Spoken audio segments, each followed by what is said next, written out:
안녕하세요. 잘 오셨습니다. 오늘은 한 방향으로의 오랜 순종이라는 제목으로 말씀을 나누고 싶은데요.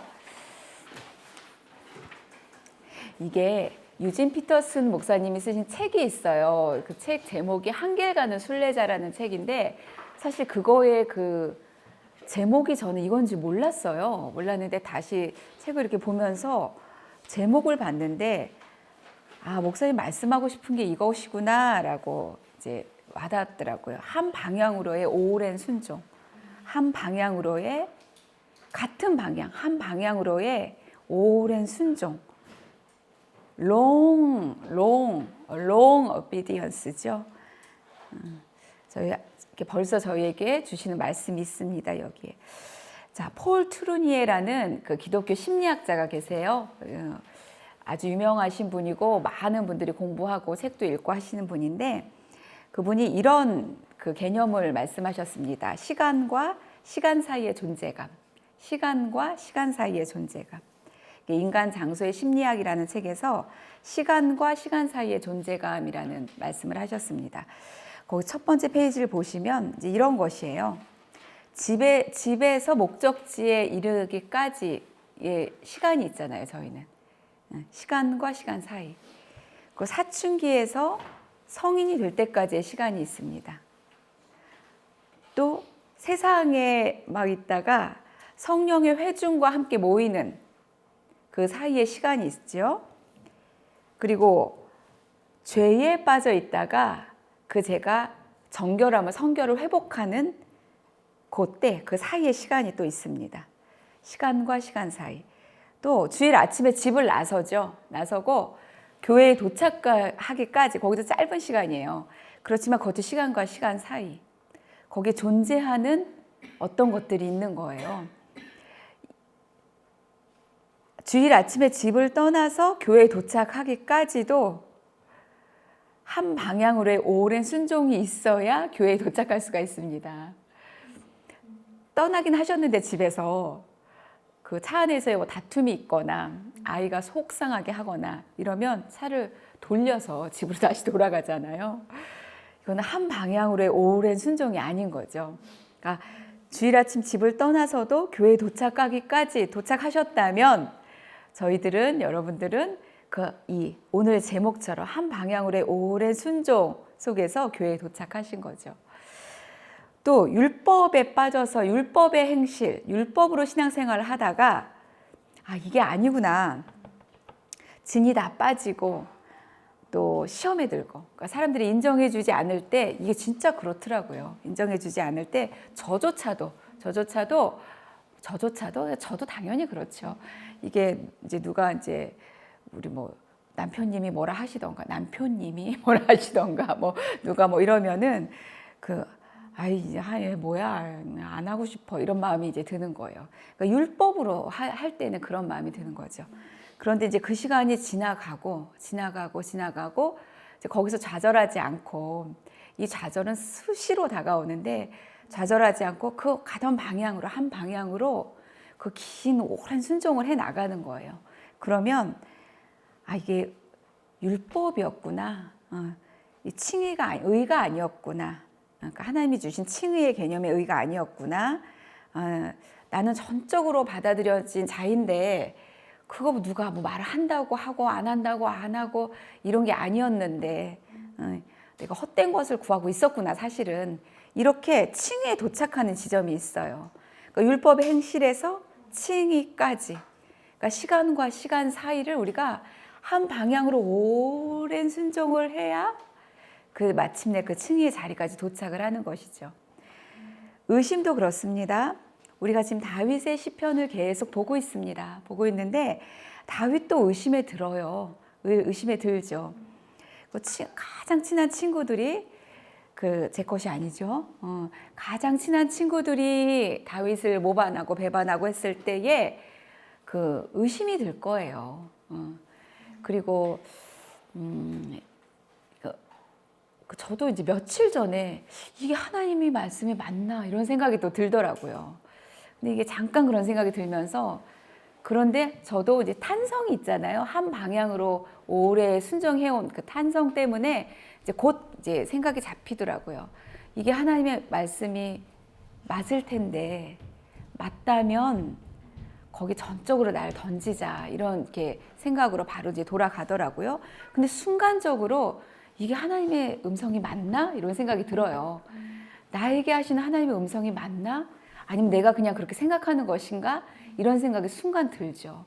드는데 이렇게 한 방향으로의 오랜 순종 속에서 다시 생각을 보면 맞아요. 하나님의 음성이. 그렇구나. 하나님의 음성이 맞다면, 그렇다면 나는 이 음성에 의심과 불안을 내려놓자. 왜냐면 의심과 불안이 더 커 보이니까요. 그럴 때는 내려놓자. 그리고 전적으로 나를 던지자. 그게 불과 며칠 전에 메모예요. 불과 며칠 전에 그 어느 본문이었냐면 그 나는 여호와 집에 한 감람나무라고 한 그날 그 본문에 제가 이게 하나님의 음성, 나를 향한 하나님의 음성이 맞나? 그냥 내가 생각한 것인가? 근데 가만히 잠깐 생각해 보는데 맞아요. 맞다면 그 사실 아직은 믿어지지 않지만, 의심과 두려움이 있지만 그것을 내려놓고 말씀에 나를 던지자. 전적으로 나를 던지자. 이렇게 며칠 전에 그렇게 이제 우리는 계속 그런 시간을 가고 있죠. 절망에 빠져 있다가 다윗도 얼마나 절망이었습니까? 굴 속에서의 그 절망. 그러나 결국에 다윗은 그 방향으로의 오랜 그 same direction, 그 방향으로의 오랜 순종 끝에 결국 하나님을 찬양하게 되더라고요. 주의 영광이 온 세계 위에 높아지길 원합니다라고 그런 자리까지 나아가더라고요. 이 한 방향으로의 오랜 순종을 저희는 뭐라고 말을 할까요? 생각나는 단어 있으세요? 우리가 주로 쓰는 말이 있어요. 한 방향으로의 오랜 순종. 누군가는 진득함이라고도 얘기하고요. 끈기가 있다 이렇게도 얘기해요. 근데 이제 우리가 신앙 안에서 뭐라고 하냐면 인내라고 얘기하죠. 이것을 한 방향으로의 오랜 순종을 인내라고 합니다.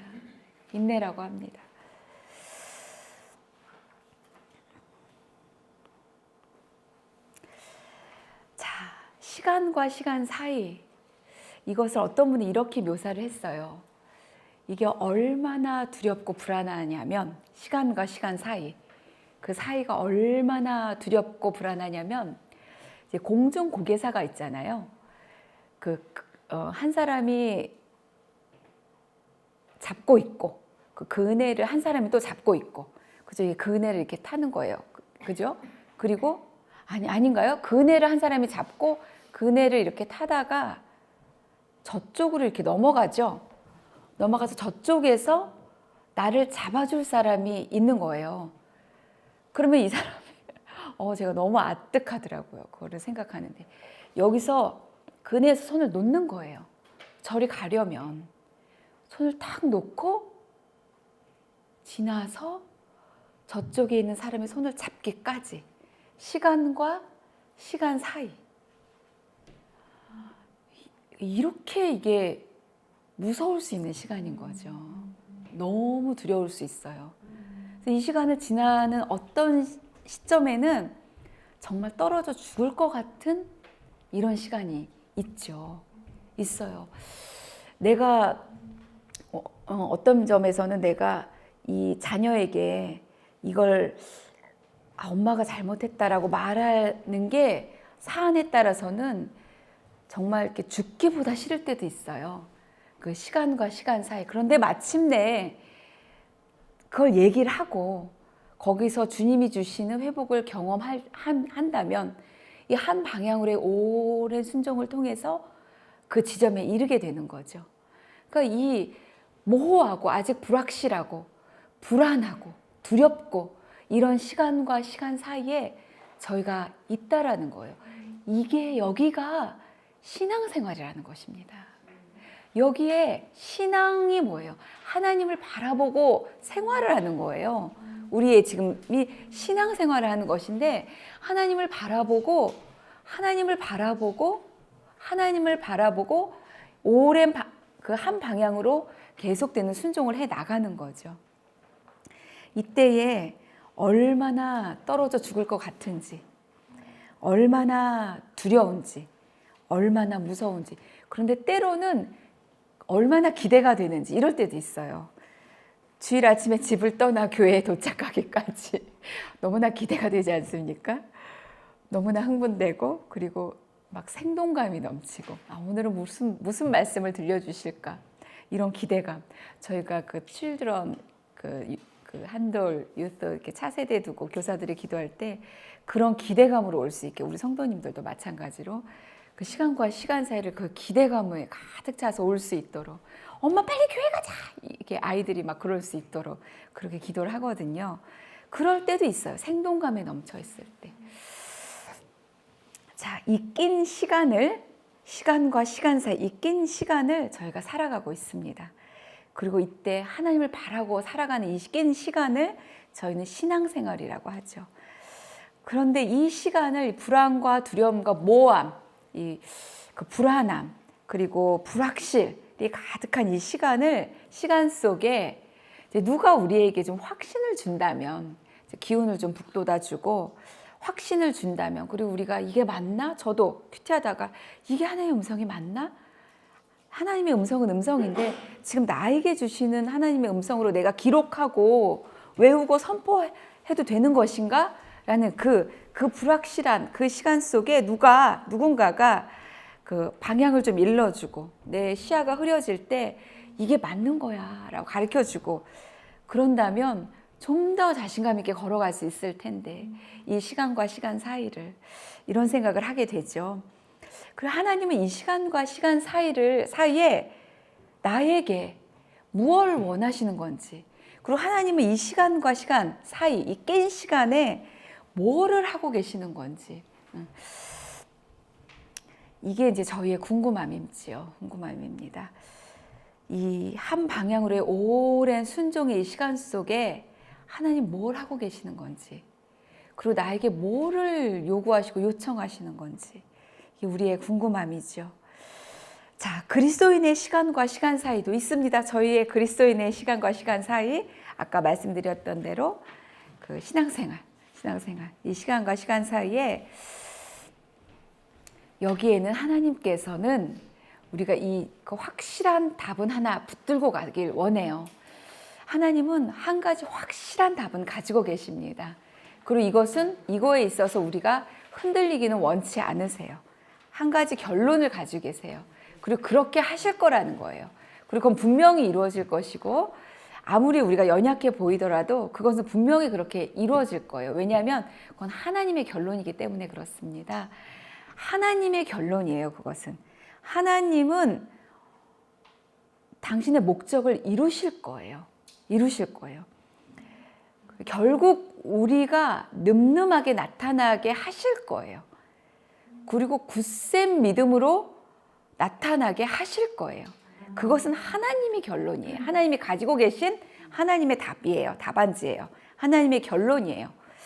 자, 그 결론에 있어서 그 결론은 아무도 방해할 수 없어요. 우리도 방해할 수 없어요. 저도 방해할 수 없어요. 저에 대해서 가지고 계시는 하나님의 결론을 저도 방해할 수 없어요. 그건 하나님이 하시는 거예요. 하나님의 영역이고 하나님의 세계 속에서 하나님이 주장하고 나가시는 거죠. 우리의 지금의 모습이 그것을 회방할 수가 없습니다. 그 한 가지 결론을 저희도 붙들고 기억하고 가는 것이에요. 자, 그것을 우리는 정말 그런가요? 라고 질문할 수 있는데 예수님의 생애를 보면 그것을 알 수 있어요. 그리고 사도 바울의 생애를 봐도 알 수가 있는데요. 지금 거기에 이사야서 말씀이 기록되어 있지요. 첫 번째 말씀을 보면 이 말씀 속에 예수님은 굉장히 연약하세요. 부족하세요. 그는 주 앞에서 자라나기를 연한 순 같고 마른 땅에서 나온 줄기 같다고 하십니다. 그는 멸시를 받아서 사람에게 실어 버림받았다고 하세요. 여러분, 누군가가 멸시를 받아서 사람에게 실어 버림받았다고 생각을 해보세요. 이 사람은 나아갈 수 있는 용기를 잃어버리게 되죠. 나아갈 수 있는 용기를 잃어버리게 되죠. 극심한 거부를 받고 또 계속되는 그 옛날 일본 말로 이즈메, 그죠? 그 왕따, 계속되는 왕따, 극심한 왕따, 계속되는 박해 이런 것을 받으면 나아갈 수 없게 되는 거예요. 그렇더라고요. 그렇더라고요.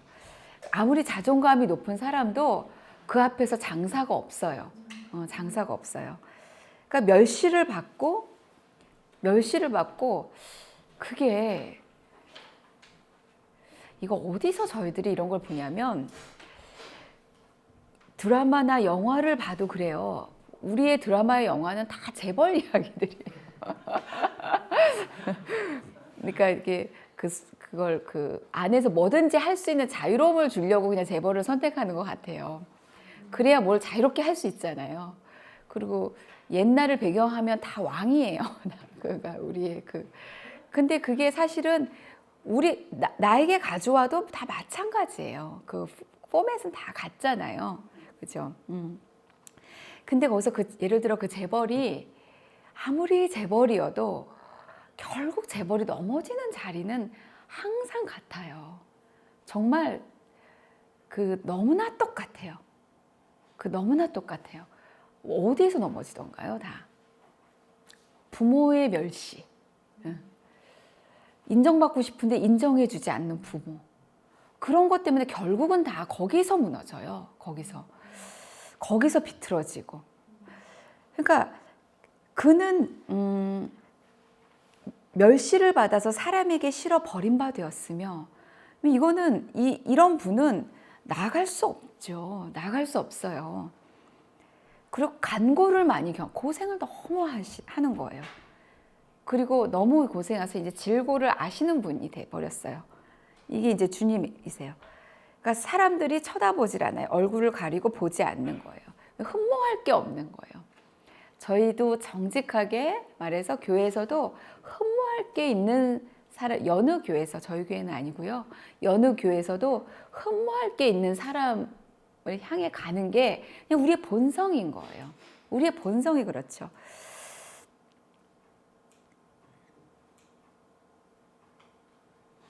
헐리우드 스타들도 정말 제가 팀 켈러 목사님 쓰신 어떤 책을 봤는데 그분은 이제 배우 지망생. 근데 배우가 되길 지망하지만 안 되는 분들이 너무 많잖아요.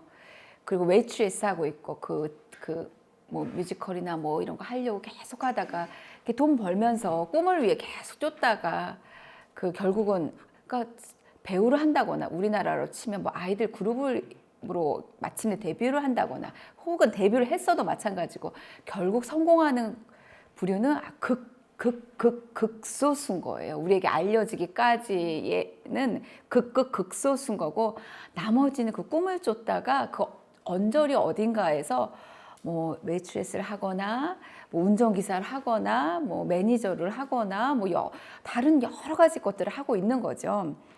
근데 그러다가 뭐 코디 의상 이런 걸 하거나 메이크업 하거나 근데 다 배우 지망생인 거예요. 그런데 이제 그렇게 하다가 코디로 이제 계셨나 이제 이랬는데 그분이 옆에서 본 그 배우들은 다 배우 지망생들은 다 그걸 위해 달려가고 있는데 사실 그들은 정말 열등감이 너무 깊다는 거예요. 성공을 하면 할수록 열등감은 계속 깊어지는 거예요. 그래서 처음에는 신선했고 싱싱했고 어떤 관대했고 이랬던 자들이 갈수록 괴팍해지고 이상해지고 이상한 사람들이 되어가고 계속 성형하고 정말 그 문장이 그래. 열등감 덩어리가 돼버린다는 거예요. 열등감 덩어리. 그런데 배우 지망생들과 그 대중들은 그들을 추앙하고 있다라는 거예요. 너무 아이러니라고 하는 거죠. 그러니까 우리는 뭔가 좀 나아 보이는, 이뻐 보이는, 잘생겨 보이는, 멋있어 보이는, 키가 크고 뭐가 있고 이걸 계속 추앙하고 흠모해요. 그런데 그런 사람이 잘 되는 거예요. 잘 된다고 생각을 하는 거죠. 그러면 시간과 시간 사이에 그렇지 않은 사람들은 어떻게 해야 합니까?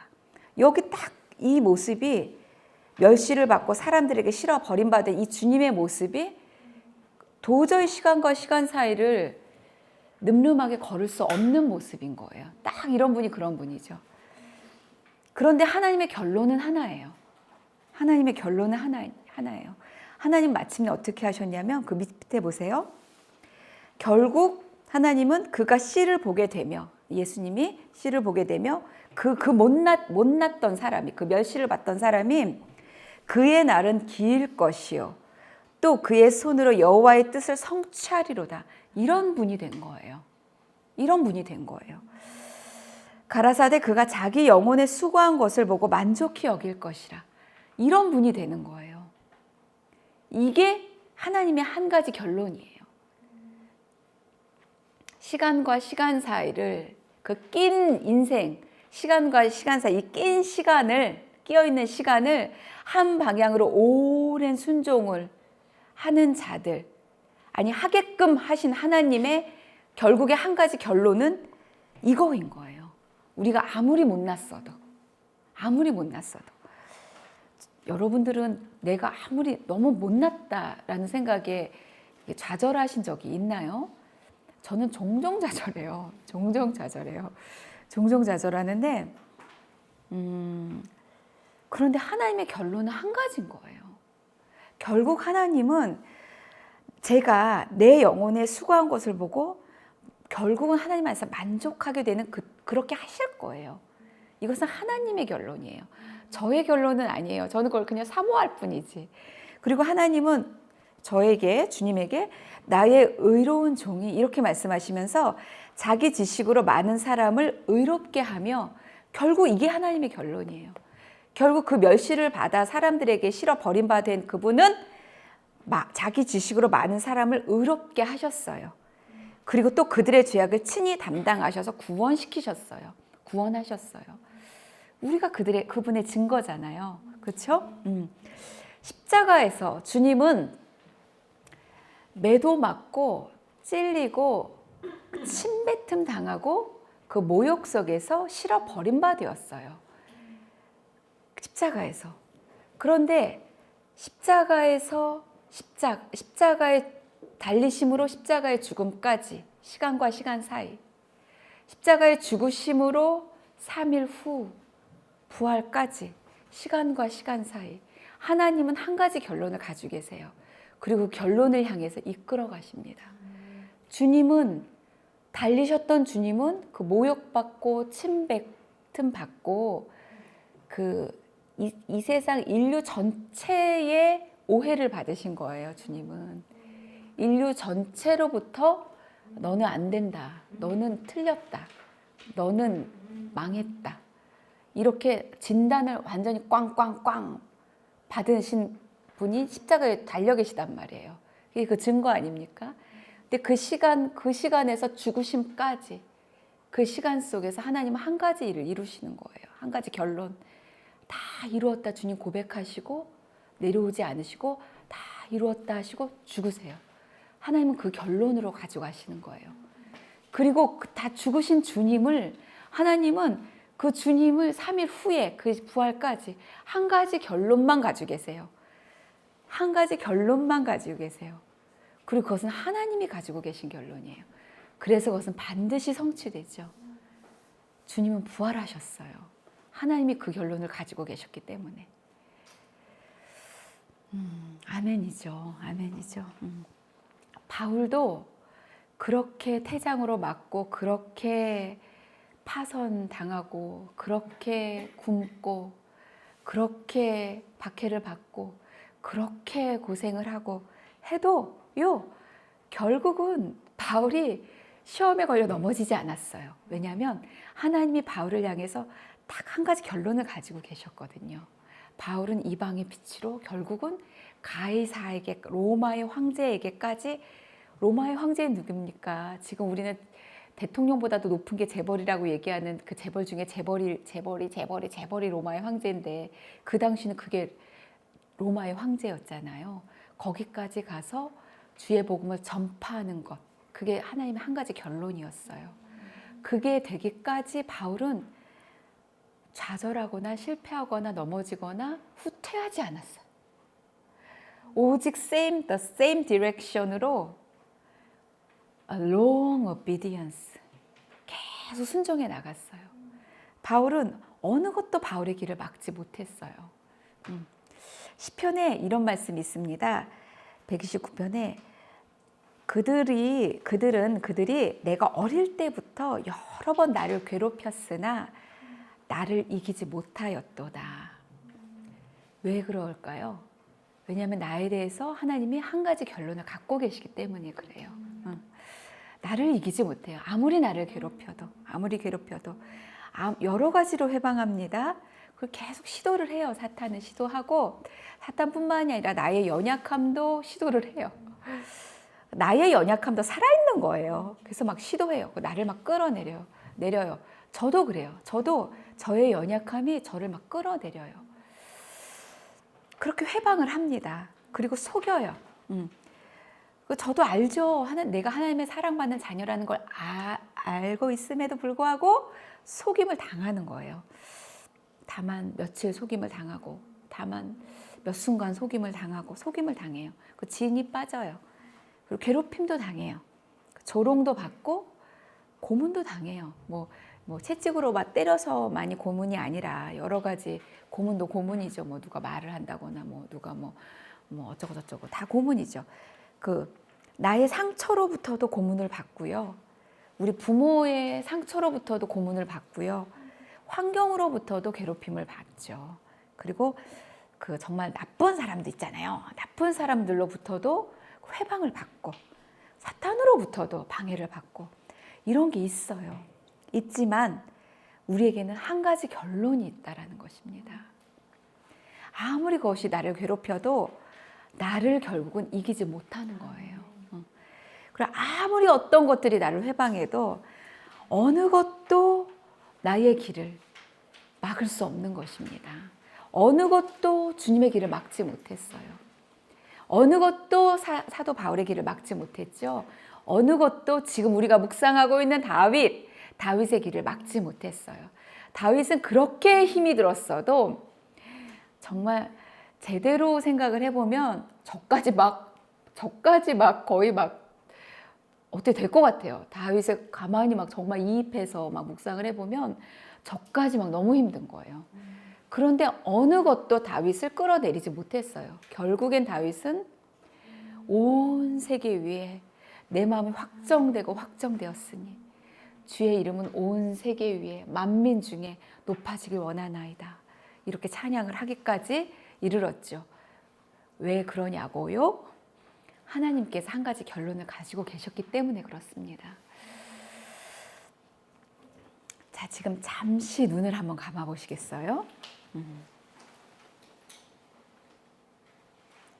하나님은 그 한 가지 결론을 절대로 잃어버리지 않으십니다.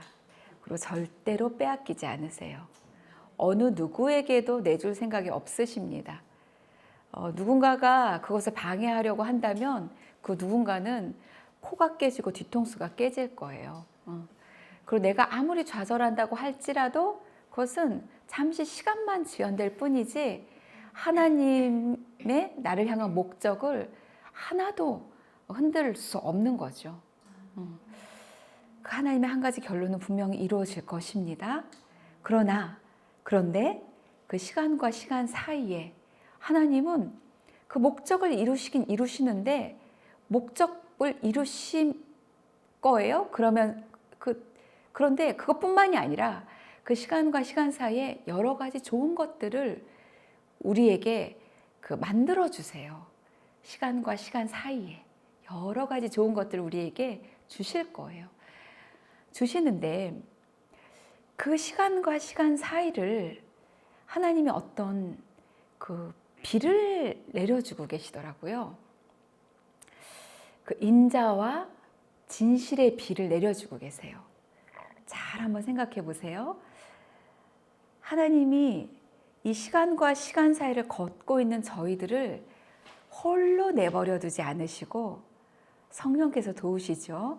도우시는데 인자하심의 비를 내려주고 계십니다.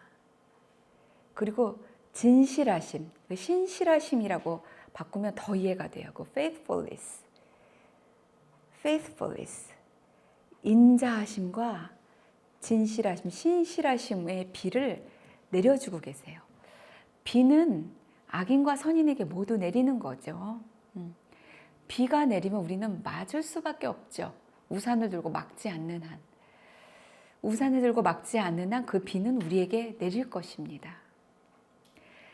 자, 기대를 하시길 바랍니다. 잠시 저희가 눈을 감은 이유는 인자의 비가, 하나님의 인자하심의 비가 우리에게 내린다. 이런 상상을 해보세요.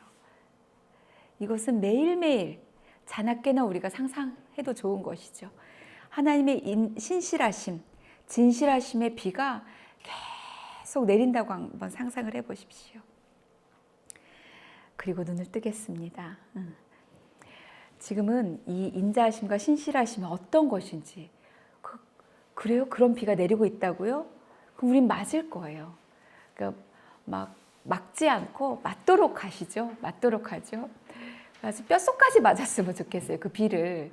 우리가 어쩌다가 우산이 없어서 그 비가 내리는 곳에 장시간 있다 보면 옷이 다 젖고 피부도 젖잖아요. 불차나요. 그래서 불죠.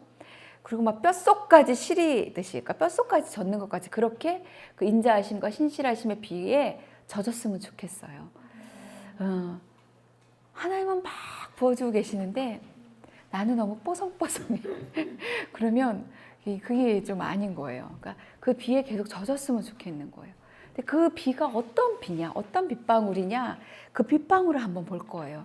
근데 이 빗방울이기 때문에 우리가 빨리 봐야 되겠죠. 인자는 헤세드라고 계속 우리가 배워오고 있습니다. 그 페이지에 오타예요.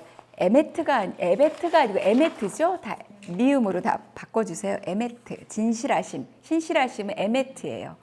인자와 진실의 비가 내리고 있습니다. 이게 비예요, 여러분. 이게 비입니다.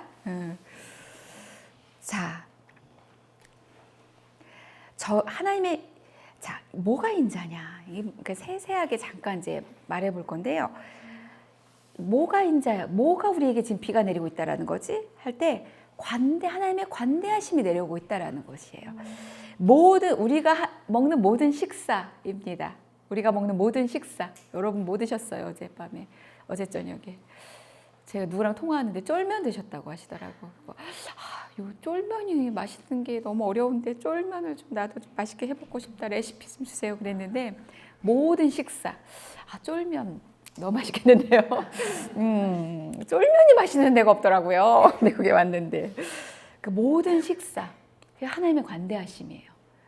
그게 그냥 온 게 아니에요. 그게 오늘 기가 막히게 맛있는 것이 준비되어 있습니다. 너무 우리의 정서를 포근포근하게 할 맛있는 게 준비되어 있는데요.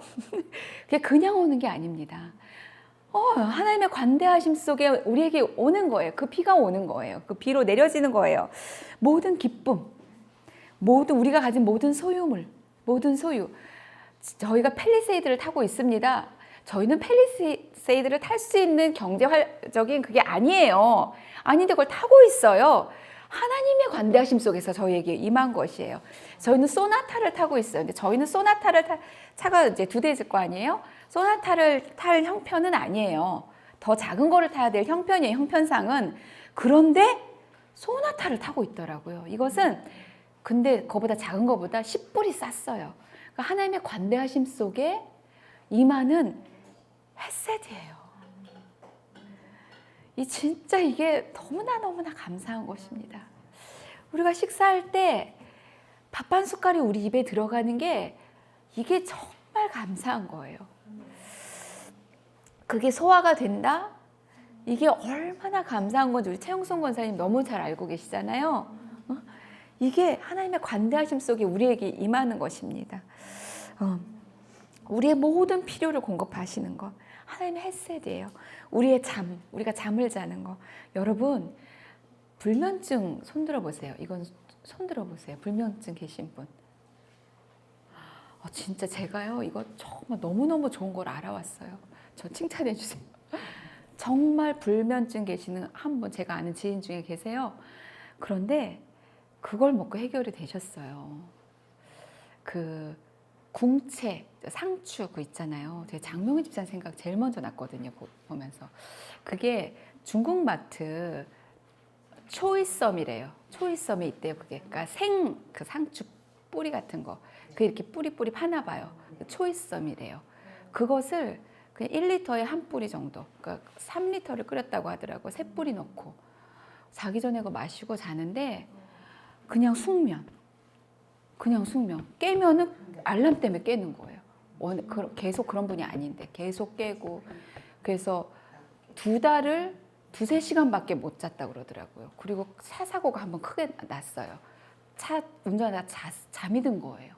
그래서 막 돌고 치고 하고 저쪽 차선 반대 차선으로 넘어갔다가 가드레일 치고 다시 중앙선 넘어서 이렇게 오고 그렇게 크게 났더라고요. 차 사고가. 잠을 못 잤던 거예요. 2달 동안. 근데 그거를 소개받고 그거를 먹었는데 바로 효과 나타났다 그러더라고요. 그건 너무 좋은 거다 하고 알려드립니다. 중국 마트에 초이썸이라고 있다고 합니다. 초이썸. 썸초이? 초이썸. 뭐지? 아무튼 그런 거 있어요. 아무튼 박초이니까 썸초인가? 제가 다시 한번 알아볼게요. 아무튼 그래서 제가 왜 상추 먹으면 졸립다 이런 말 있잖아요, 우리. 그 생상추 그 뿌리인가 봐요. 그 대인가 봐요. 그게. 이게 하나님의 인자하심 속에 우리가 잠을 자는 거예요. 성경에 하나님 사랑하신 자에게 잠을 준다 이런 말씀도 있잖아요. 여하간. 자, 그리고 하나님은 죄에 빠진 우리를 구원하셔요. 지금 우리는 이제 구원받은 저희랍니다. 저희인데 저희도 계속 구원받잖아요. 우리가 짓는 죄마다 하나님의 심판이 임하신다면 우리 고통스러워서 못 살 거예요. 그런데 하나님은 하나님의 인자하심 속에서 계속 우리를 구원하고 계세요. 또 내가 잘못했단 말이에요. 그런데 그거 묻지 않으시고 그냥 계속 구원하고 계세요. 그래서 어떻게 하나님 나를 이렇게 살려주실까 이럴 때 있잖아요. 하나님 계속 그 인자하심의 비가 내리고 있는 거예요. 그리고 계속 용서하고 계세요. 저도 저를 아는데 여러분 아시죠? 계속 용서하고 계시는 거예요. 그래서 저희가 이렇게 살아가고 있는 거예요. 하나님은 도로도 사실은 계속 붙들고 계시는 거예요. 그거 잘못했으면 사고가 아주 꽝꽝꽝꽝꽝 날 건데 사실은 그렇게 안 나잖아요. 사고가. 그게 하나님 붙들고 계시는 거예요. 말씀으로 만물을 붙들고 계신다고 하셨습니다. 그 인자하심이 계속 우리에게 비로 부어지고 있는 것입니다. 그리고 하나님은 자진해서 오래 참으시는 거예요. 하나님의 헤세드입니다. 그리고 자진해서 자신의 백성들에게 하나님의 도를 가르쳐주고 계세요. 하나님 편에서 우리가 배우고자 하는 때도 있지만 자진해서 하나님이 뭐 햇살을 보면서 뭐든 간에 누구의 말을 통해서 자진해서 하나님의 도를 가르쳐주고 계십니다. 하나님의 헤세드입니다. 그리고 이방인을 믿지 않는 자들을 우리는 믿는 공동체잖아요. 믿지 않는 자들을 구원해서 우리 믿는 공동체에 접붙이시는 거예요. 구원해서 우리 믿는 공동체를 보내시는 거예요. 우리 전혀 믿지 않는 효진자매가 교회로 왔어요. 교회 가보지 않았다고 제가 들어본 것 같은데 왔어요. 믿지 않는 이방인을 우리 하나님의 사랑하는 자녀들에게 접붙이시는 거예요. 하나님의 은혜예요. 놀라운 하나님의 자비하심이에요. 아직 효진자매 그걸 모르겠지만 하나님의 신실하신 에메드는 우리 목사님으로부터 카톡도 받았지요. 아이를 향한 부모의 강력하고 온전한 행위. 저 오늘 새벽에 기도하는데 제가 어떻게 설 수가 없겠더라고요. 이게 제 힘으로 안 되고 서지지가 않아요. 그런데 이걸 제가 기억했어요. 하나님 그게 부어지고 계신다면서요. 이러면서 부어지고 계신다면서요. 나는 아이 같아서 서질 못하겠습니다. 그 부모의 강력한 팔로. 부모는 아이를 세워주고 싶잖아요. 하나님이 의지라면 저를 세워주세요. 이렇게 막 기도하게 되더라고요. 신실하심이 부어지고 있는 것이에요. 언약적 사랑 했어요. 절대적으로 의지할 수 있는 분이 하나님이신 거예요. 언약적 사랑이 부어지고 계십니다. 하나님은 이 언약적 사랑을 부으시더라고요. 그리고 약속을 지키시더라고요. 저도 그 약속을 믿고 기다렸던 적이 있었어요. 그 약속을 믿고 제가 태도를 바꾸지 않고 계속 기다렸어요. 그랬더니 진짜 약속대로 이루시더라고요. 태도를 바꾸질 않기를 얼마나 잘했던지 정말 믿고 순종하기를 얼마나 잘했던지 언약을 이루시더라고요. 약속하신 걸 이루시더라고요. 헤세스가 쏟아지고 계십니다. 신실하신 진실 에메트가 쏟아지고 계십니다. 하나님은 신실하신 분이에요. 안전하게 기댈 수 있는 믿을 만한 분이에요. 누구를 믿겠습니까? 저희가 하나님만을 믿는 거예요. 견고한 기둥 반석되시는 분 하나님만 의지하는 것입니다. 안전하게 기댈 수 있는 분이 하나님이에요. 하나님은 뒤통수를 안 치세요. 믿을 수 있는 분이에요. 너무 강아지를 믿지 마시고요. 하나님을 믿으세요. 그 강아지가 충성되다고 강아지가 그 faithful하다고 그러는 거잖아요. 근데 그거보다 가만히 여러분 한번 잠깐 생각해 보세요. 얼마나 많은 우리의 그 faithfulness가 강아지에 가 있는지. 얼마나 많이 하나님이 받으셔야 될 예배가 다른 데로 가 있는지도 정말 강아지는 강아지예요. 강아지에게 줄 것들 돌봄과 또 우리가 또 받는 그것만 그 정도면 되는 거예요. 그 이상은 하나님께 가야 될 것들. 더 이상 얘기 안 해도. 요즘 시대에는 그게 너무 필요한 것 같아요. 인자가 계속 부어지고 계십니다. 원수에게서 하나님은 건지세요. 나같이 무력한 자를 나의 원수에게서 건지신다는 것입니다. 또 내가 뭘 잘못하고 실수한단 말이에요. 또 죄를 져요. 그래서 원수가 들고 일어나요. 하나님의 의도 속에서도 들고 일어나요. 하나님이 원수를 깨우셔서, 그러니까 예전에 보면 이스라엘이 잘못할 때 이방 나라를 깨우셔서 이스라엘을 공격하게 하시잖아요. 그렇지만 하나님의 헤세드는 또 그 이방 나라를 치우시고 그 원수들의 손에서 이스라엘을 구원하신단 말이에요. 이게 계속 부어지고 계시는 거예요. 그리고 미련한 자들에게 우리가 뭘 잘못 먹고 이래서도 질병이 오지만 그 미련한 자에게 질병이 오죠. 흡연한다. 질병이 올 수 있어요. 흡연을 해도 안 올 수도 있고.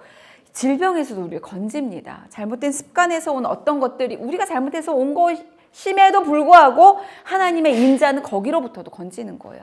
아무 말씀 안 하시고 건져주시는 거예요. 그 질병에서 건지시는 하나님의 그렇게 헤세드는 관대하게 부어지는 하나님의 은혜를 생각할 때에 우리가 질병을 위해서 기도하면 얼마나 쑥하고 하나님께 올라가겠어요. 우리의 기도가 좀 더 담대해질 수 있죠.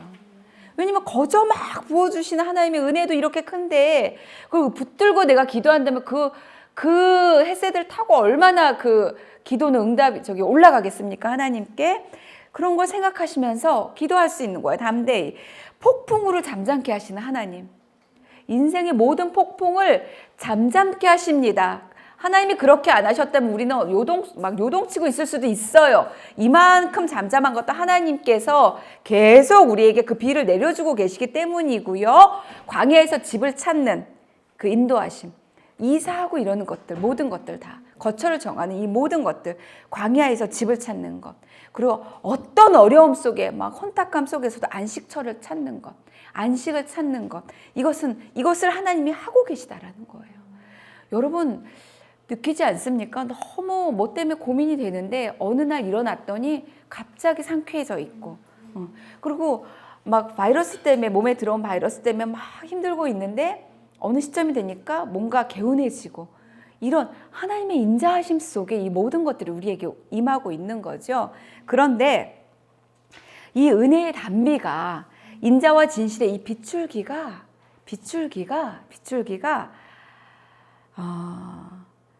십자가 사건 이후에 예수님이 죽으시고 부활하신 그 십자가 사건 이후에 하늘문이 다 열리고 깊은 샘이 터졌네. 오늘 찬양했네요. 아닌가요? 주일에 했나요? 모르겠다. 바다 같은 주의 사랑 내 맘속에 넘치네. 이거 할 때 갈보리 그 언덕에서 깊은 샘이 터지고 하늘문이 다 열리고 주의 답이 넘치네 이런 가사들을 볼 때에 그리고 진짜 그 맞죠? 그 신학적으로도 십자가 사건 이후에 이 빗줄기가 폭우가 되었어요.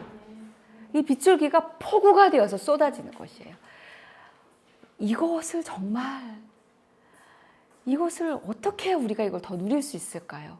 어떻게 해요? 저도 이거 생각을 해봤어요. 하늘문이 다 열리고 그의 답이 넘치네. 이 막 내리는 빗줄기가 우리가 가랑비도 있고 여러 가지 비가 있는데 말할 수 없이 마지막 아픈 비, 막 쏟아져서 막 창문이 깨질 것 같은 비, 그런 십자가 사건 이후에 이 하나님의 헤세드가 그렇게 돌아선 거예요. 그런 폭우처럼 내려지는 거죠. 그것을 누가 맞을까요? 누가 맞겠습니까? 내가 맞겠다고 하시는 분들이 맞는 거라고 생각을 해요. 이 하나님과의 이 관계 속에서는 주님 제가 하겠습니다가 그게 답이에요. 주님 저요. 그게 답인 거예요. 우리 집회 때도 그때 설립집 감사 집회 때도 배웠듯이 하나님은 다 은혜로 보고 있는데 노아만 하나님을 본 거잖아요. 그렇게 하는 거예요. 주님 그 비 내가 맞겠습니다. 누군가는 정말 비 한 방울 맞을까 봐 그냥 그렇게 고난을 줘도 그냥 꽁꽁 싸매고 절대로 돌이키지 않고 꽁꽁 싸매고 나는 이 상처가 나를 어떻게 할까지 난 돌아서지 않을 거야 이렇게 막 싸매고 나는 이 부모가 이랬기 때문에 나는 결코 나아질 수 없어 이것으로 막 꽁꽁 싸매고 절대로 나가지 않는 그게 아니라 주님 저요. 그 폭우는 쏟아지고 이제 이게 폭우여서 마지막 아플 정도로 막 골이 파일 정도로 쏟아지는 폭우인데 거기서 막 나를 칭칭 감고 한 방울도 안 맞으리라. 한 방울도 안 맞으리라. 용서는 안 하리라. 나는 그냥 이대로 쭉 가리라. 나는 상처에서 난 빠져나오지 않으리라. 나는 은혜로 나가지 않으리라. 폭우는 쏟아지는데 포송포송하게 이러고 있다면 이것은 이거보다 큰 비극은 없을 것입니다. 그냥 하나예요. 주님 저요. 주님 저요. 이제 그 십자가 사건 이후에 그렇게 쏟아지는 비를 향해서 주님 저요 라고 주를 향해 완전 두 팔을 벌리고 맞이하게 되시길 바랍니다. 이 쏟아지는 인자와 에메트를 정말 맞이하게 되시길 바랍니다. 여러분들이 한 분 한 분이 더 그걸 맞이하기 시작한다면 막 그런 게 막 꿈이 꿔지는 거예요. 누가 공동체에 왔을 때 또 여기 계시는 분들은 더 그런 분들이 될 거라고 믿어요. 그렇지 않겠습니까? 그래야 된다고 믿습니다. 그 집회 때 그때 설립 집회 때 오신 분들은 더 무릎 꿇는 자들이 그들이 되길 믿어요. 우리들이 그렇게 되길 믿어요. 남 얘기할 게 아니라. 우리가 있기 때문에 사실 빛과 소금 교회도 굉장히 건강할 거예요.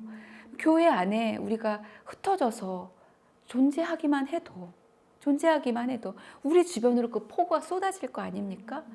그러면 얼마나 그 아팠던 자들도 꽁꽁 싸매고 뭐 안 하리라 했던 자들도 그 폭우를 나 때문에 내가 그냥 거기 서 있는 것 때문에 이렇게 맞이하고 서 있는 것 때문에 폭우를 맞지 않겠습니까?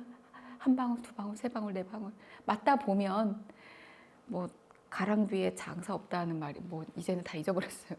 그리고 바위도 가랑비에 옷 젖는다, 그죠? 막 그 뼛속까지 젖고 낙수 떨어지는 거 한 방울 한 방울에 바위도 깨지잖아요.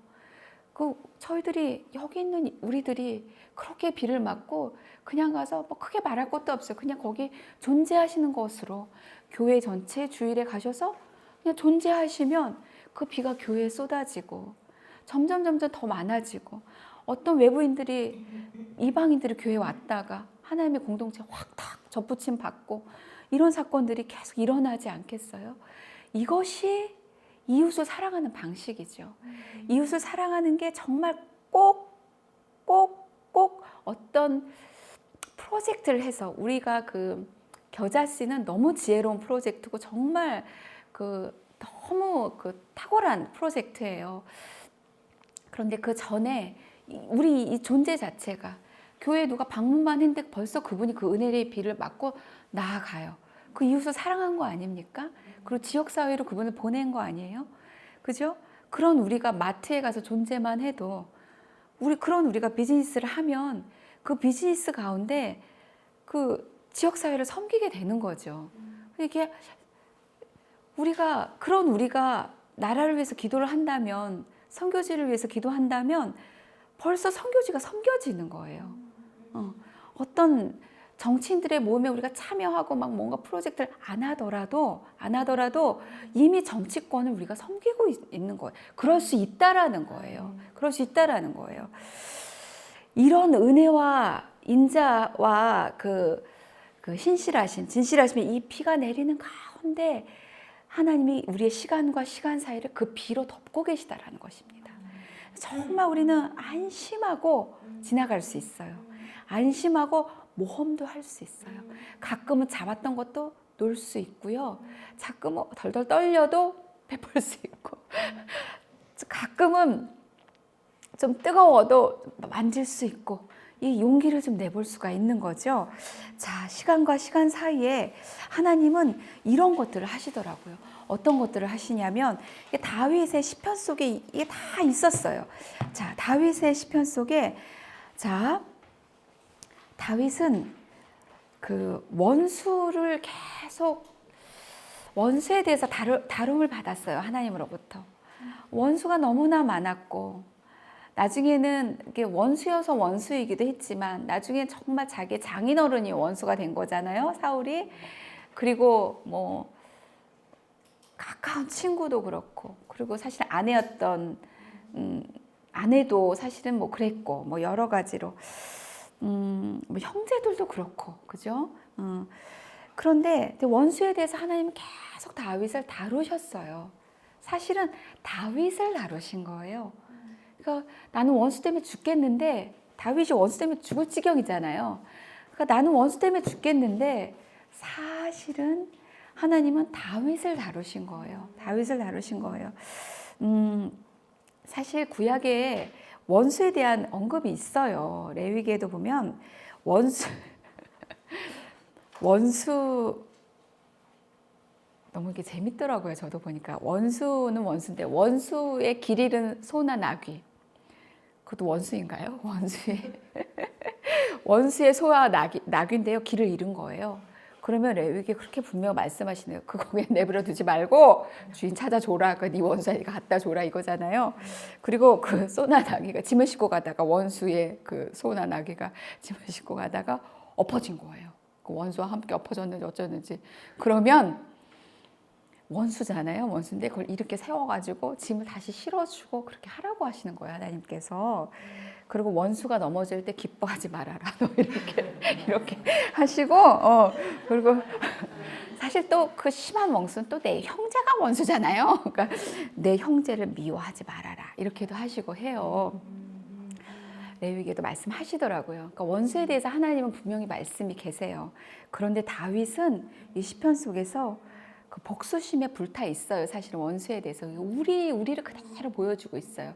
그리고 우리를 사실은 정죄하지 않는 거예요. 다윗을 보면서 다윗 안에서 우리는 정죄받지 않는, 또 그걸 볼 수 있어요. 분명히 말씀은 원수가 넘어질 때 기뻐하지 말아라 있어요. 그리고 원수의 낙이나 소가 길을 잃으면 찾아줘야 되고, 짐 엎어져 있으면 세워주고, 그리고 또 사실 할 거잖아요. 저희는 그렇게 할 거잖아요. 그런데 다윗이 복수심에 불타서 55장 9절에 그들의 혀를 잘라버리시옵소서 이렇게 하더라고요. 그 원수들의 혀를 잘라버리세요 주님, 이렇게 하더라고요. 사실 그게 다윗이고 저희예요. 그들의 혀를 잘라버리세요 주님. 그런 말을 했더라고요. 저는 아무리 심하게 기도해도 그런 말을 한 적이 없는데, 그렇게. 근데 이 과정 속에서 하나님은 다윗을 그 이 분노를 다른 데 가져가지 않고 이 분노를 하나님께 바치는 법을 가르쳐 주셨어요. 다윗은 결국 이 분노를 하나님께 바치더라고요. 사실 그들의 혀를 잘라주세요. 가서 혀를 진짜 자기가 안 자르고, 뭐 요즘 잔인한 영화 보면 뭐 그런 거 하겠더만요. 뭐 할 수 있죠, 다윗도. 근데 그렇게 안 하고 하나님께 그들의 혀를 잘라주소서라고 하나님께 바치는 거예요. 분노를 하나님께 바치는 거예요. 우리의 분노를 우리도 하나님께 바치게 되기를 바랍니다.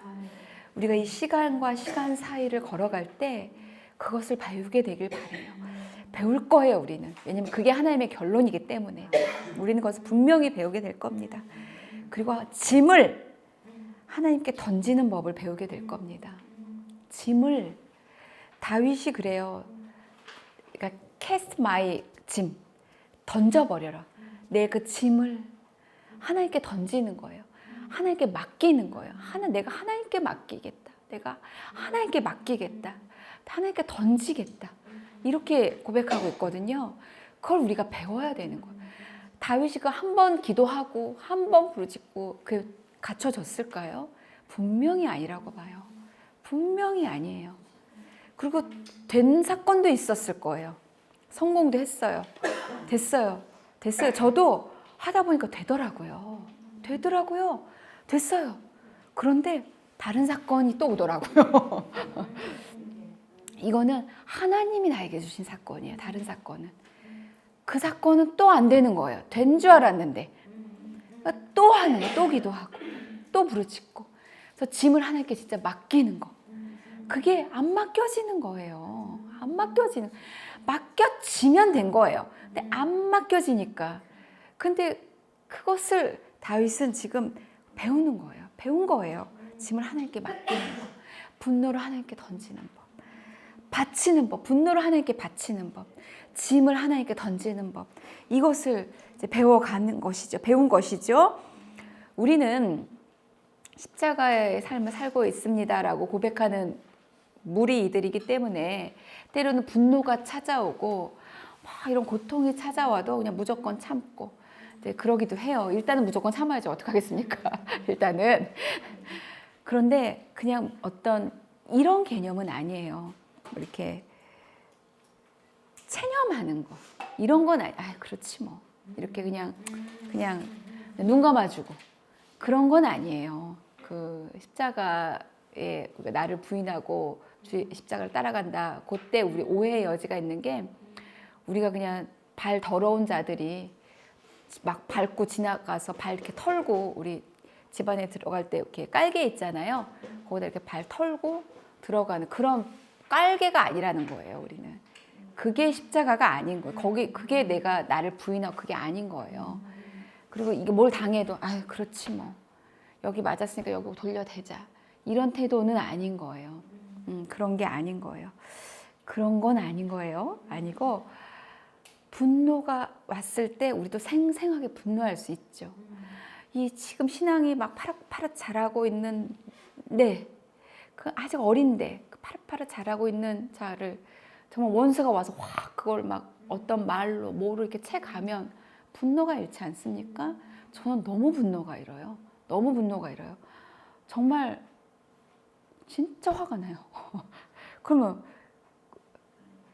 그거 해결해야 될 거 아니에요.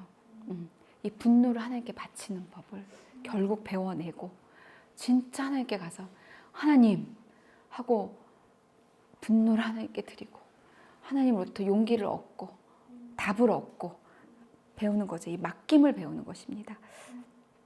다윗은 하나님을 의지함을 배워버렸어요. 요거까지만 하고 하겠습니다. 요거까지만. 자, 시편에 이거 너무 자주 듣는 말이에요. Don't be afraid. 왜냐하면 I am with you. 그러니까 하나님이 우리와 함께 계시다고. 두려워하지 말아라. I am with you. 내가 너랑 같이 있다. 그러니까 두려워하지 말아라예요. 내가 너와 같이 있기 때문에 넌 두려워하지 않아도 돼. 하나님이 나와 같이 있다라는 거는 무슨 말이냐면요. 하나님이 언제나 나를 위해 여기 계시다라는 거예요. 이거 잘 생각하시고 오늘은 이것을 꽉 붙들고 가셔야 돼요. 하나님이 언제나 나를 위해 여기 나에게 계신다라는 거예요. 그리고 하나님은 하나님은 내가 신뢰할 수 있는 분이에요. 우리가 인간과 인간 사이에도 제가 정소연 집사님과 정소연 집사님이 저를 신뢰하실 거예요. 그러나 전적으로 신뢰하지 못하실 거예요. 그런데 정소연 집사님과 함께 계시는 그 하나님을 정소연 집사님은 전적으로 신뢰할 수 있어요. 이 신뢰한다라는 것은 존재하는 두 당사자 간의 진짜 관계예요. 그러니까 어떤 원리, 내가 이걸 배웠다. 그 배운 개념을 내가 믿는다. 그런 차원이 아니라 너와 나가 신뢰한다라는 거예요. 그러니까 당사자가 둘이 있다라는 거예요. 둘 관계가 신뢰한다라는 거예요. 하나님은 그러니까 하나님은 당사자로서 여기 계시다라는 거예요, 내 곁에. 그리고 그분을 내가 신뢰할 수 있다라는 것이에요. 하나님은 이게 하나님의 이제 의로우심인데요. 이거 이제 그 개념은 나중에 설명하더라도 하나님은 내 곁을 떠나지 않고 붙어 계시다라는 거예요. 이게 하나님의 의로우심 중에 하나예요. 하나님은 의로우시잖아요. 그렇죠? 믿죠? 알죠, 저희가. 하나님은 의로우셔서 내 곁을 떠나지 않고 붙어 계신다라는 거예요. 밀착해 계신다라는 거예요. 하나님은 우리와 인격적인 관계를 맺으셨어요. 그렇죠? 그러셨습니까? 여러분 하나님 만나셨죠? 인격적인 관계를 맺으셨어요. 하나님은 우리와 인격적인 관계를 맺으셨어요. 그리고 맺은 그 관계를 인격적인 관계를 맺은 후에 그 관계를 지탱해 가시는 거예요.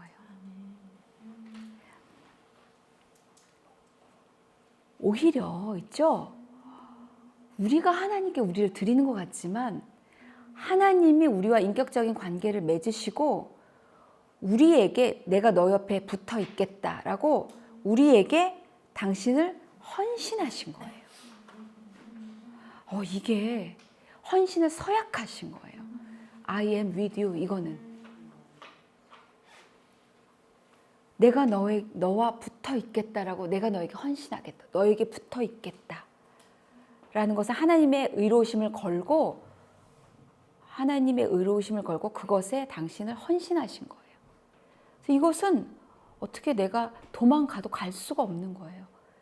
도망가도 하나님이 붙어 계신 하나님을 떼버릴 수가 없어. 여기 붙어 계신 거예요. 그 하나님께 우리가 시간과 시간 사이에 뭘 배우냐면 그 나에게 밀착하신 하나님이 계시단 말이에요. 그 하나님께 나도 붙어서 떨어지지 않는 법을 배우는 거예요. 그게 하나님을 의지한다라는 것입니다. 하나님, 내가 하나님 의지합니다. 의지하겠사오니. 다윗은 계속 말해요. 나는 영원히 여호와를 의지하겠다고. 그러나 나는 여호와를 의지하겠다고. 여기 붙어 계신 하나님, 그 하나님을 향해 나도 하나님께 붙는 거예요. 그리고 나도 떨어지지 않는 거예요. 결국 다윗은 그것을 배웠어요. 우리도 우리에게 가지신 하나님의 결론은 한 가지예요. 우리는 시간과 시간 사이에 그걸 배우게 될 것입니다. 아멘. 그래서 하나님 나 의지합니다. 그럼 벌써 이게 확 필링이 오는 거예요. 여기 계신 하나님, 그 하나님께 내가 탁 가서 붙는 거, 그 의지하는 거, 이 느낌들을 이 믿음을 계속 키워가는 거. 우리는 키워갈 거예요. 시간과 시간 사이에. 그 분별은 넘어가고요. 마지막에 나중에는 어떤 지점에 이르게 됩니다. 지금 여러분, 하나님이 다윗을 사실 이게 이 원수가 있고 문제가 있고 상황이 다 있지만 사실은 두 당사자만 보이잖아요. 다윗과 하나님. 그리고 하나님이 다윗을 향해서 얼마나 열심을 가지고 계신지 몰라요. 그렇죠? 어디까지? 다윗이 하나님을 향해서 그만큼 열심을 낼 수 있을 때까지. 그때까지 하나님은 쉬지 않고 다윗을 계속 다루실 거예요. 그게 다윗에게 가진 하나님의 한 가지 결론이에요. 하나님은 그 한 가지 결론을 이루십니다. 그리고 마침내 이루어내셨어요. 그리고 그게 동일하게 저에게도 있어요. 하나님은 저에게 완전히 질투하신 하나님으로서 저를 사로잡을 때까지, 그러니까 제가 하나님께 사로잡힐 때까지 저를 가만히 두지 않으세요. 가만히 두지 않으세요. 조금 제가 가만히 제가 조금 살짝 이렇게 뭐 다른 거 이렇게 하면 막 호랑이 같이 달려들어서 저를 흔드셔서 좌절시키시고 부르짖게 하셔서 다시 하나님 저를 포획하실 거예요. 그게 우리 각자를 향해서 하나님이 가진 한 가지 목적이에요. 그것을 하나님 타협하지 않으실 거예요. 분명히 그걸 하실 거예요. 내가 싫어도 하실 거예요. 그래서 결국 나는 그 열심, 하나님이 나에게 쏟으시는 그 열심으로 나도 하나님을 그렇게 보게 될 것입니다. 그것을 하나님 하실 거예요. 자, 그것만 하나 읽어드리고 마치고자 합니다. 열심에 대한 것입니다. 결국 우리 이렇게 될 거예요. 그리고 이렇게 할 겁니다. 그리고 이 책의 제목은 하나님을 아는 지식이에요. 하나님이 결국 우리 그렇게 만들어 가실 거예요. 이 부분이 있더라고요. 열심, 우리의 열심, 우리의 하나님을 향한 열정. 신앙에서 열심이란 세상에서 가능한 모든 방법을 동원하여 하나님을 기쁘시게 하고 하나님의 뜻을 행하며 하나님의 영광을 증진하려는 불타는 열망이다. 이게 있습니까, 우리 안에? 그것은 어떤 사람도 자연적으로는 느끼지 못하는 것으로, 그렇죠? 성령께서 신자들이 회심할 때 각 신자들의 마음에 불어넣으시는 열망이다. 근데 아직은 미약하단 말이에요. 그런데 하지만 어떤 신자들은 다른 신자들보다 그것을 더 강하게 느끼기 때문에 그들만이 열심 있는 사람들이라고 불리기에 합당한 그런 열망이다. 그런 자들이 있다라는 거예요. 우리 그렇게 될 거예요. 신앙에 열심 있는 사람은 두드러지게 한 가지 일에 몰두하는 사람이다. 그가 진지하고 애정이 깊으며 타협하지 않고 철저하고 전심을 다하며 영적으로 열렬하다 말하는 것만으로는 충분하지 않다. 그는 오직 한 가지 일만 보며 한 가지 일만 신경 쓰고 한 가지 일을 위해 살고 한 가지 일만 받아들인다. 그 한 가지 일이란 하나님을 기쁘시게 하는 것이다. 살든지 죽든지 건강하든지 병들었든지 부유하든지 가난하든지 사람들을 기쁘게 하든지 성나게 하든지 자신이 현명하다고 생각되든지 어리석다고 생각되든지 비난을 받든지 칭찬을 받든지 영광을 얻든지 수치를 당하든지 이 열심 있는 사람은 다른 것에는 전혀 신경을 쓰지 않는다. 그는 한 가지 일만을 위해 열심을 내는데 그 한 가지 일이란 하나님을 기쁘시게 하는 것, 하나님의 영광을 촉진하는 것이다. 바로 그러한 열심으로 인해 소진되어 버린다 할지라도 그는 괴념치 않고 만족한다. 그는 등잔과도 같이 자신이 다 타버리도록 만들어졌다고 생각한다. 바울도 그랬잖아요. 그리고 그렇게 타다 소진된다 할지라도 하나님이 자신에게 주신 일을 수행할 뿐이라고 생각한다. 그런 사람들은 언제나 자신들이 열심을 발휘할 영역을 발견한다. 설교하고 일하고 구제금을 낼 수 없다면, 그런 일을 발견하지 못한다면 뭐든 간에 그는 울고 한숨 쉬고 기도할 것이다. 여호수아와 함께 골짜기에서 싸울 수 없다면 그는 산꼭대기에서 모세와 아론과 훌의 일을 할 것이다. 스스로 일할 수 없게 된다면 다른 지역에서 도울 사람이 일어나서 그 일이 수행되기까지 주님을 쉬지 못하게 할 것이다. 이것이 바로 내가 말하는 신앙의 열심이다. 이게 라일 주교가 말한 신앙의 열심이라는 거예요. 이것을 우리에게 이루기까지 하나님은 쉬지 않으실 것입니다. 시간과 시간 사이를 하나님은 쏟아 부으시는 인자와 신실하심의 그 폭우 속에서 이 일들을 이루어 갈 것입니다. 그리고 이 일은 반드시 성취될 것입니다. 왜냐하면 하나님이 가지신 한 가지 결론이기 때문에 그렇습니다. 기도하시겠습니다. 주님, 저희가 너무 나에 몰입되지 않게 도와주시옵소서. 지금 다윗의 시편 속에 너무나 힘들고 복잡하고 어려운 상황들이 펼쳐져 있습니다, 주님.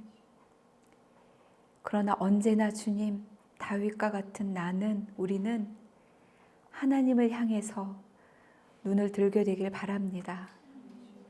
눈을 들면 쏟아지는 하나님의 헷세드와 에메트가 보일 것입니다. 그 비는 점점 큰 비가 되고 마침내 장대비가 되고 여름에 쏟아지는 폭우처럼 우리에게 쏟아질 것입니다. 하나님, 그렇게 되기까지 우리의 눈을 하나님께 고정하길 원합니다. 하나님, 이 두려움과 초조함과 불확실성이 넘쳐나는 이 시간과 시간 사이, 이 사이를 그 하나님 의지함으로 인내하길 원합니다. 그 한 방향으로 우리의 순종이 오래 되길 원합니다. 한 방향으로의 오랜 순종을 통해서 하나님의 끝내 우리에게 이루시는 그 일들, 맡기는 일, 의지하는 일, 세상을 분별하고 쳐내는 일, 그리고 하나님을 향한 열정, 열심, 이것을 우리가 맞이하게 되길 원합니다. 아버지, 우리가 서로를 이 길을 걷고 있는 우리가 서로를 격려하고 모이기를 격려하고 도닥이며 도전하는 우리 서로가 되게 하여 주시옵소서. 예수님의 이름으로 기도드렸습니다. 아멘.